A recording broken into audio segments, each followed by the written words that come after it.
Dearly beloved sisters and brothers, peace be with you. We begin today our spiritual journey through Advent. 4 weeks. 4 weeks, 4 Sundays of preparation for Christmas, our commemoration of the birth of our Savior, Jesus Christ. Ngayong unang linggo pa lang ng Advento ay nag-Christmas party na. Nag-misa ako kanina sa Overcorso, sa Missionary Families of Christ. Nagulat ako, ang dami nila. Punong-puno yung hall. Tapos ang ganda ng mga decoration nila. Festive celebration, festive party.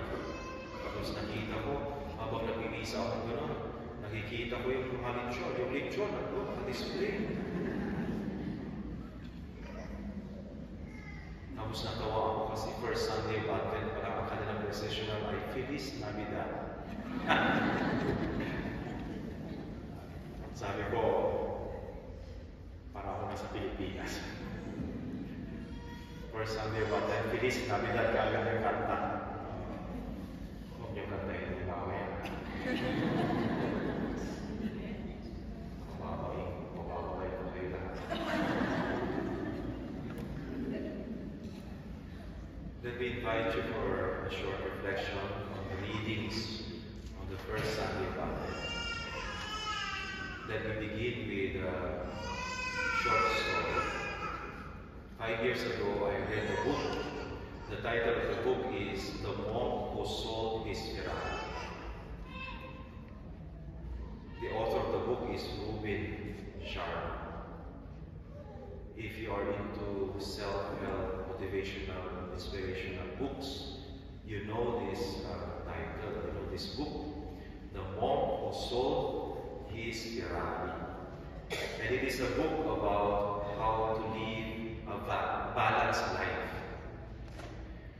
It is a story of Julian Mantel, who was rich, very rich.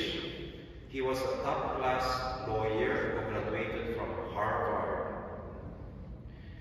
And he had it all in his life.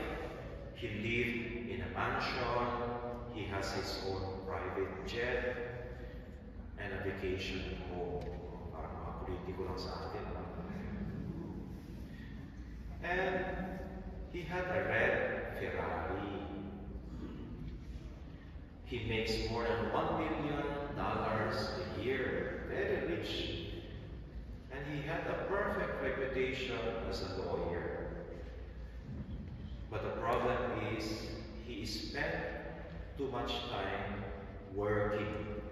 He was very workaholic. Pinamuhay ang katabi mo. Workaholic. Mukhang workaholic. Mukhang workaholic pa kasi inaantok na siya. Pagod na pagod eh.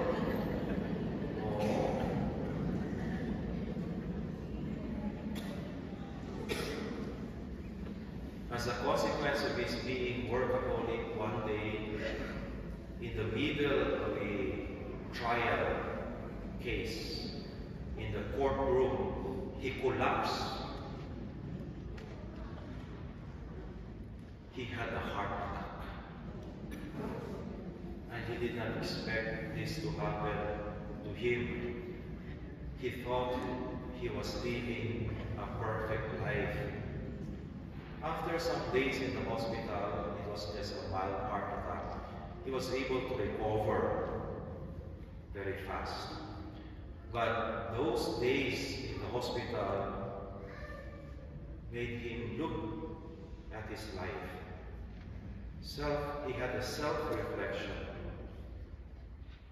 And then he realized a very important perspective in life that he did not see while he was rich, successful, and living in a mansion and driving his Ferrari. After this, he decided to sell everything, his mansion, his vacation home, and his red Ferrari. And he went to India, in a small village. And there he lived, and he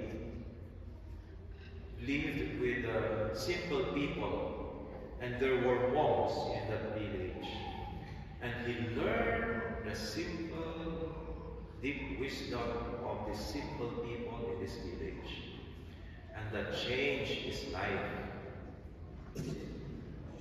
After 1 year, he went back to his profession of being a lawyer, but he was already a changed man.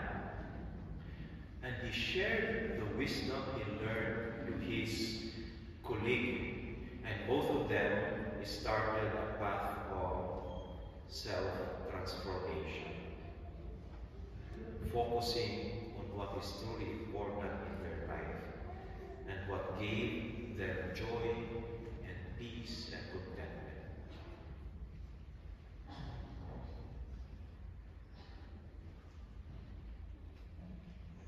What Julian Mantle experienced is what we call a spiritual crisis.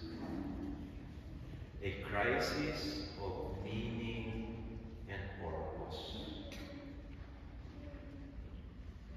And the wisdom, the enlightenment he gained from the simple people he connected to may help him to evaluate his values, his priorities. And he made some adjustment of his life, this time focusing on what is truly important in his life, the things that gave him contentment and purpose. Why did I share this? Well, this is the invitation of Advent. To look inward, to have self-reflection, to evaluate our priorities, to evaluate what we want to have in life, and to purify our hearts, renewing our hearts, and to make adjustments on our priorities and focus. Meron akong nakausap na Pilipina. Sabi niya, Father, ang hirap kong yayain yung asawa ko sa misa, paglinggo. Gusto niya naiiwan lagi. Sabi ko, bakit naman? Wala kang convincing powers. Sabi niya, hindi madali, Father. Lagi siyang nagbibigay ng dahilan. Isa sa mga dahilan niya, linggo na malam ng pahinga niya. Pupunta pa ng simbahan.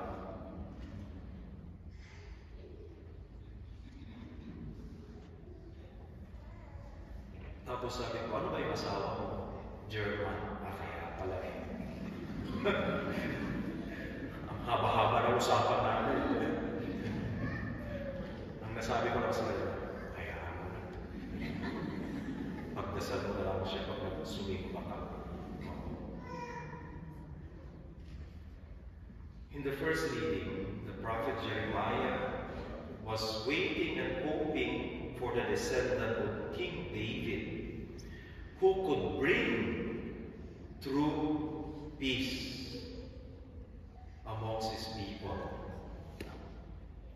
And we Christians believe that Jeremiah's hope of a Messiah was fulfilled in Jesus Christ, our Lord and Savior. God fulfilled his promise in Jesus by sending his Son to live with us, to let us know that God is real, God loves us. In today's Gospel, Jesus is now speaking. Jesus wants us to face the future, to look at the future with hope and confidence and trust in God's promises. The Gospel says, stand erect with hope and raise your head, because your salvation has come. Huwag ka nang nakayuko na malungkot dahil ang kaligtasan ay sumasa atin. Finally, let me end now our reflection. Nakakatuwa yung miso mo kanina. Nag-build up kami mula sa Halina Jesus sa Feliz Navidad. Ang bilis ng pangyayari. Parang sinasabi nila, bilisan mo na yung misa, Father. Malamig na yung lechon.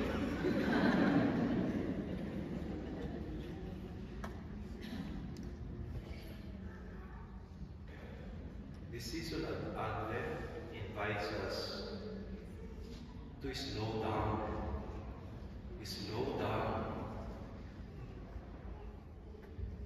This is a time for us to pause.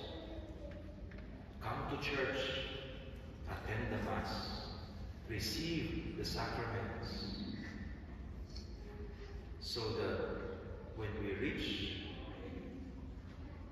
that high point of our celebration on Christmas, our hearts are ready, because we have prepared a place in our heart and in our life to meet God, to meet the Lord.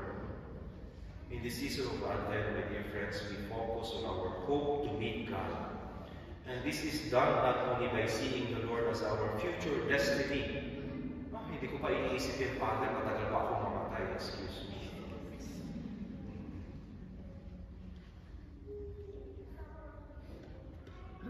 Sa dami ng kakainin natin ngayong simbang gabi, hindi ko alam.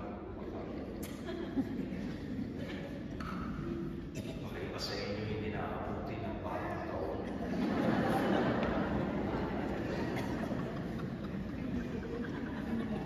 We have to see the Lord not only as our future destiny to meet Him in heaven. That is still far away, Father. No. We have to see God as someone we can meet now. And we meet the one who truly loves us. And so Advent is a perfect time to clear and to prepare our hearts. Yun na yung signal mo. And by reflection and prayer, and by reading and meditating on the Word of God, by receiving the Lord in the Holy Eucharist, we can make our hearts